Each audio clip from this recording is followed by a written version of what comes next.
Sir, kailan ho ulit may matutumba na mayor? Depende na lang sa intriga mo kung saan ang mas marami. You are from ABS-CBN po, si Doris Bigornia. akala ko sa Lebanon. Pwede man lang mag-toilet break habang nag-aantay. Sige, okay. Pangatlong ihi mo na yan, Mar. Bakit naman nila ayaw tayo magsama sa isang kwarto? Nagtataka din ako. Ikaw ata nagsabi, huwag mong ipapasukin si Duterte dyan. Nauna ka sa akin dito. Yung convoy mo, sinusundan ko.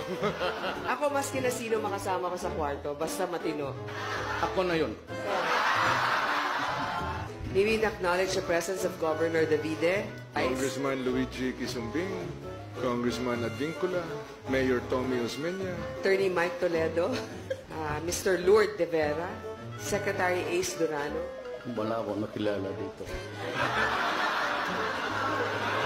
Mukhang talo na ako dito sa butuhan. Hindi, ganito na lang. Yung hindi natawag dito ng dalawa, dito na kayo sa akin.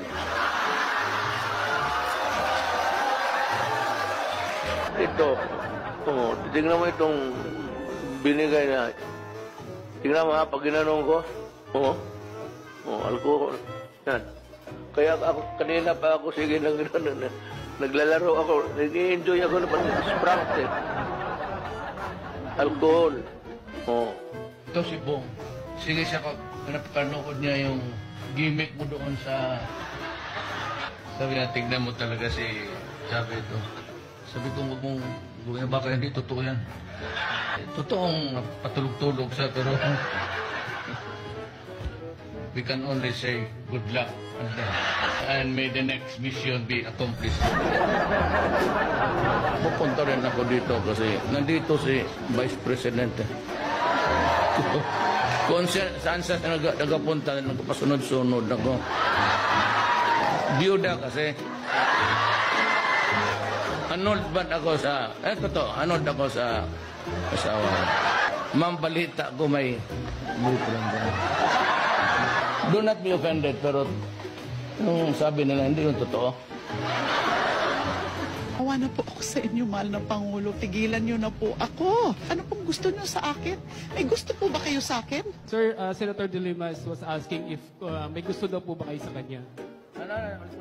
She was asking, sir, kung may gusto daw po ba kayo sa kanya. Masyado na nila akong ginigipit, inaapi. Tapos ganyan pag gagawin nila. Lahat na lang sinisisi sa akin. And they call themselves men.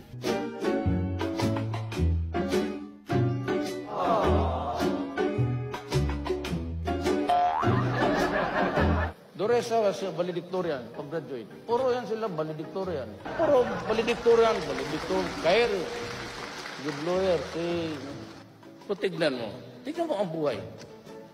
Tignan mo ang buhay. Trabahante ko lahat. Don't mind. Alam mo, galit siya, nainit ng ulo. Mayor, sabi niyo may mga girlfriend kayo. Dapat Totoo. pantularan yan ng mga kabataan. Well, kung hiwalay ka sa asawa, doon gawin mo sarili mo. Anong gawin ko itong karga-karga ko? Hindi ko naman ipagbili ito. Hindi mo masangla eh. para sa akin yun na yun. The best that my efforts can really achieve. Kung kulang pa yun, pasensya na po. Yun, hindi ko na talaga kaya. And your help in my journey in the 6 years na binigyan ninyo ako ng honor maging presidente ng Pilipinas. Maraming salamat.